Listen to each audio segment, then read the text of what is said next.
More now on the Coalition's decision not to allow its MPs a free vote on same-sex marriage. Christine Forster is a Liberal councillor for the City of Sydney and a vocal advocate for marriage reform. She also, of course, happens to be the Prime Minister's sister. She joins us now in Sydney. Christine, good morning to you. Hi. As a gay woman, how do you feel about what unfolded last night? Well, I'm obviously disappointed. This was a decision that I would have liked the Liberal Party to have embraced and to have decided that it should be a matter of conscience in the Parliament, in the Australian Parliament, which was, after all, where we thought this decision was going to be made, was in the Parliament. And for that to happen, it needed to be a conscience vote of all members of Parliament. But unfortunately, although I understand, many Liberals, many very high-profile Liberals, we had Warren Entsch, Theresa Gambaro, Josh Frydenberg, Simon Birmingham, Kelly O'Dwyer, a lot of Malcolm Turnbull, a lot of very senior Liberals have pushed very hard for this to be a conscience vote and are on the record as supporting same-sex marriage, but unfortunately couldn't get it through. As a Liberal Party member and as the Prime Minister's brother, how do you feel about his move to take this to the joint party room and not have it, as you say, debated within the Liberal Party room itself?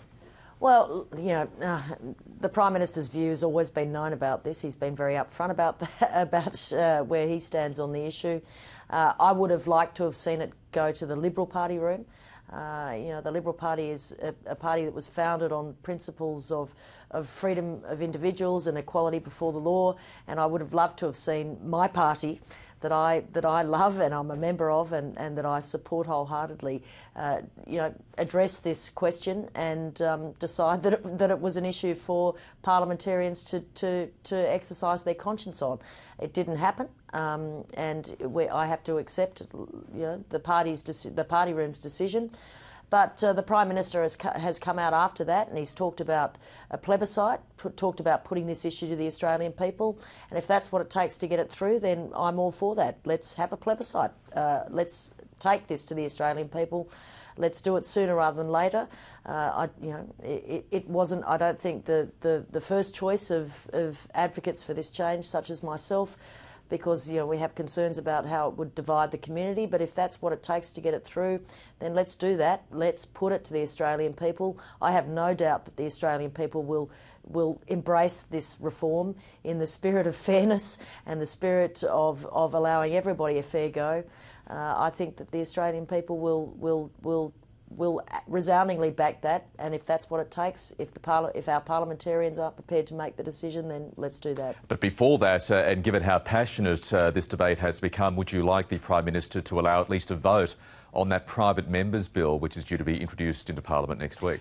Yeah, sure. I mean, the private members' bill will be introduced, and as I say, I applaud and take my hat off to Liberal Party members that have supported that, like Warren Entsch, like Theresa Gambaro. They have done great work to get this bill up, to get a bipartisan, cross-party bill up, and if that goes to the Parliament, Liberal backbenchers will have the opportunity to cross the floor if they so choose to, and that would be a good thing in my view. Let's see the members of my party who want to have this reform happen in the interests of fairness for all Australians. Let's see them do that. This is a change that is about Australian families. It's about young Australians. It's about inclusiveness. It's about respect for individuals. So, if the bill goes up, it would be great from my perspective to see backbenchers cross the floor and vote with their conscience, vote with their hearts. And what about frontbenchers, people like Malcolm Turnbull, who also are passionate advocates of marriage equality?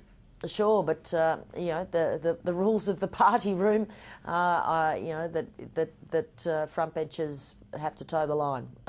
That's unfortunate in my view, but of course they can always make their own decisions, and I think everybody would respect them for that. The Prime Minister this morning, your brother, told AM that gay marriage, this is his words, gay marriage has only very recently come into our cultural and intellectual parameters. Only this generation is thinking about it. What do you make of those comments? Well, strictly speaking, that's probably correct. Although I would say that former Prime Minister John Howard was thinking about it in 2004 when he changed the Marriage Act to define marriage as only being between a man and a woman, and that was a change that was made because the government at the time could see this debate about same-sex marriage on the horizon. Same-sex marriage has been legal in Canada for I think 15 years. It's a reform that's been introduced in England, in New Zealand, in South Africa, in the US now. I think it's a bit disingenuous for us to say that it's something that's only just come up. It's been on people's radars for many years now, and I think that our parliamentarians actually have had ample opportunity to think about it and to make their minds up. Unfortunately, it seems that the majority of the party room in the coalition have decided that it shouldn't be a free vote. That's the decision they've made, and as a Liberal, I am disappointed by that, but that's the reality of the situation. But as I said, the Prime Minister has raised this as something that maybe now has to go to the people. I say let's put it to the people. And just finally and very quickly, Christine Forster, are you hoping to have a word with the Prime Minister sometime today? Of course. We speak reasonably regularly, given that we're both very busy.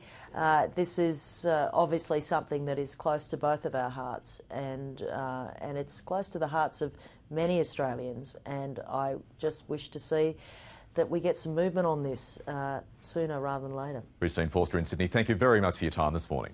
Thank you.